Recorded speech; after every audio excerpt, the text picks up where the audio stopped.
దూరమైన ఒక పెద్ద అడవిలో అన్ని జంతువులు కలసి ఆనందంగా జీవించేవి. అక్కడ పెద్దవాళ్ల పక్కనే పిల్లలు కూడా ఉంటూ కొత్త విషయాలు నేర్చుకుంటూ అడవిని స్నేహపూర్వకంగా మార్చేవారు. ఆ అడవిలో ఓ చిన్న సింహముండేది. పేరు లియో. లియో సింహపు రాజు కొడుకే అయినా అది అహంకారంతో కాదు, వినయంతో ఉండేది. లియోకు ధైర్యం చిన్నప్పటినుంచే ఉండేది. కాని అది దాన్ని మిగిలిన జంతువులకు హింసించేందుకు ఉపయోగించేది కాదు. లియో ధైర్యాన్ని మంచి పనులు చేయడంలో, ఇతరులకు సహాయం చేయడంలో ఉపయోగించేది. స్నేహం మొదలైన రోజు. ఒకరోజు లియో అడవిలో ఆటలాడుతూ ఒక చిన్న తేలికపాటి రిక్కటి గడ్డ ప్రాంతంలోకి వెళ్ళింది. అక్కడ దానికన్నా చిన్నదైన గోపి అనే గరజంతువు ఎదురైంది. గోపి చాలా భయపడిపోయింది.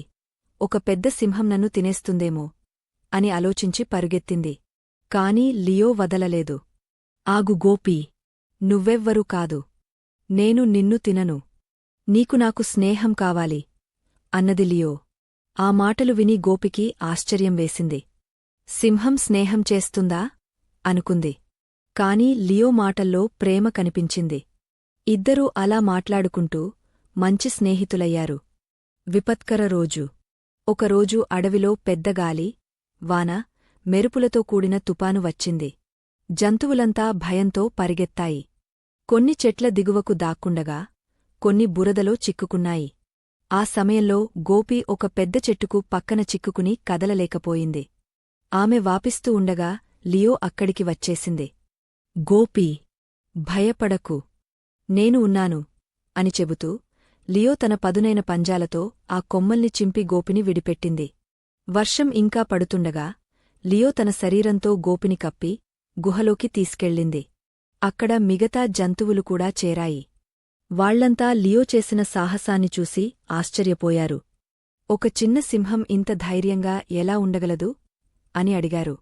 లియో నవ్వుతూ అన్నది, ధైర్యం అంటే శరీరం పెద్దదిగా ఉండటం కాదు, మనసు పెద్దదిగా ఉండటం.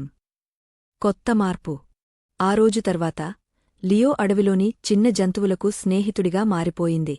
అది ఎవరినీ హింసించలేదు, ఎవరి బలహీనతను ఉపయోగించలేదు. మిగతా పెద్ద జంతువులకు కూడా ఇది ఓ పాఠంగా మారింది. జంతువులన్నీ కలసి ఒక సమావేశం పెట్టారు.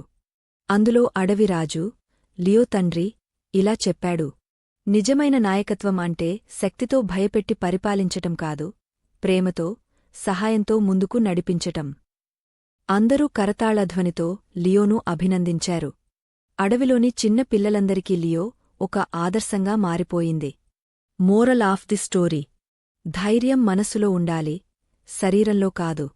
స్నేహం అన్ని భయాలను జయించగలదు. నాయకత్వమంటే ఇతరులను గౌరవించడమే.